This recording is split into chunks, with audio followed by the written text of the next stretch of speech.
Hello everyone, welcome to our channel. यो भिडियोमा चाहिँ हामी calculation of penstock thickness T निकाल्ने छौं। एउटा क्वेशन दिएको छ PU 2019 स्प्रिङको बोर्ड क्वेशन हो यो। क्वेशनमा भनेको छ a penstock having internal diameter of 1.8 meter supply water from head of 150 meter. There is possibility of 30% increase in pressure head due to transient condition of flow. If efficiency of joint and design stress is 90% and 1250 kgf for cm square respectively, find the thickness of penstock pipe. यो एउटा question छ जसमा भनिएको छ पेनस्टकको thickness पत्ता लगाउनुस्। सुरुमा हामी given डाटाहरु क्यारी out गर्छौं। यसमा पहिला दिएको छ internal diameter of penstock DI equals 1.8 meter, static head S naught equals 150 meter, dynamic head SD equals 30% of static head.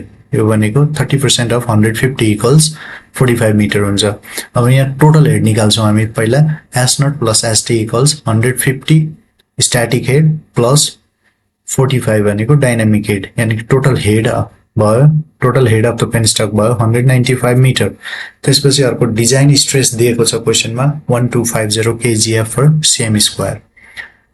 अब हामी निकाल्छौं the pressure due to head of water P equals gamma gh।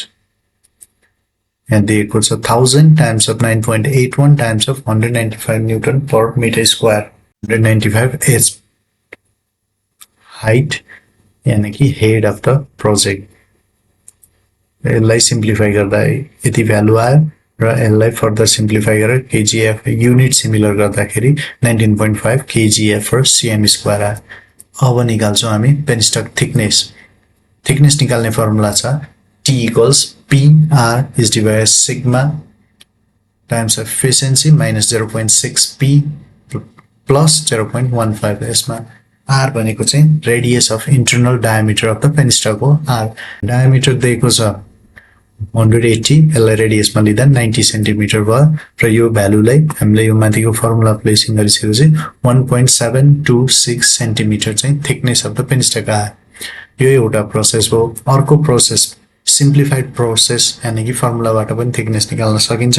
त्यो भनेको T equals PD is divided 2 times of sigma times efficiency हो। यसमा दिएको भ्यालुहरुलाई placement गरिसकेपछि यसमा आयो 1.56 सेन्टिमिटर। अब यहाँ दुईटा फर्मुला युज गर्दा छुट्टा छुट्टै भ्यालु आयो। किन भन्दाखेरि एउटा चाहिँ सिम्प्लिफाइड फर्मुला हो र अर्को एडभान्स मोडिफाइड फर्मुला हो। तर हामीले दुईटा भ्यालु त आयो, तर डिजाइन गर्दाखेरि रियल टाइम यानी कि रियल वर्ल्ड प्रोजेक्टमा कन्स्ट्रक्सन फेजमा जाने प्रोजेक्टमा कुन भ्यालु युज गर्ने त भन्दाखेरि माथिल्लो भ्यालु चाहिँ युज गर्ने। किन भन्दा in practical engineering design, the more conservative detailed formula is often preferred to ensure safety and reliability under various conditions.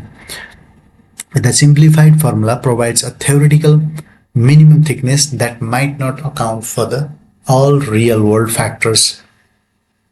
Simplified formula ले चाहिँ theoretical minimum thickness दिन्छ। यो चाहिँ 1.56 सेन्टिमिटर चाहिँ मिनिमम थिकनेस, यति चाहिँ नहुने भयो। तर माथि एडभान्स फर्मुलाले आउँदाखेरि चाहिँ डिटेल फर्मुलाबाट आउँछ 1.726 सेन्टिमिटर आयो। यो भनेको सेफ्टी फ्याक्टरहरुलाई कन्सिडर गरेर रिलायबिलिटी अफ द प्रोजेक्टलाई पनि कन्सिडर गरेर डिजाइन गरिएको फर्मुला हो, डिटरमाइन गरिएको फर्मुला हो। सो माथिको फर्मुलालाई युज गर्दा बेटर हुन्छ for real world factors and real world project. आजको भिडियो हामी यही एन्ड अफ गर्छौं। हामी फेरि अर्को भिडियो लिएर आउने छौं। त्यतिन्जेलसम्म हाम्रा पुराना भिडियोहरु हेर्दै गर्नु होला। हाम्रो च्यानलमा भएका भिडियोहरु लाइक पनि गरिदिनु होला र सब्स्क्राइब गर्न नभुल्नु होला। Thank you.